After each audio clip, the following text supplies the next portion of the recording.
I am the Tofu Golem. Please enjoy the video. You start by locking the protagonist's immediate goal and the stakes. Once done, you have a target to push toward. Begin with the inciting incident. Place it where it forces a decision, and make sure to note the timing so pacing stays consistent. Then, outline 3 escalating obstacles that logically drive the character from passive to active. Once that framework exists, you can begin plotting beats that pivot the story toward the transition into Act 2 without wasting pages on needless setup. Now you fill the middle. Construct 4 to 6 scene beats that steadily increase pressure and force choices. You should show the protagonist making reactive then proactive decisions. This demonstrates change, and once done, those choices justify the shift into Act 2.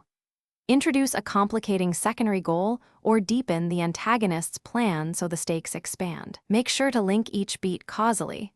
Cause leads to consequence.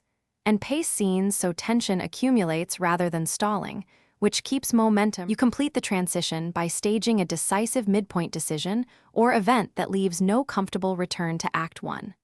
Once the consequence lands, make sure the protagonist's new direction and goal are clear and tied to higher stakes. This is why the act change matters. Then lock in the new obstacles and resources so the narrative trajectory is obvious. If things go wrong, check whether your midpoint truly raises stakes. If not, amplify consequences or rework the decision so the shift feels earned and irreversible. Thanks for watching. Consider subscribing if we helped you today.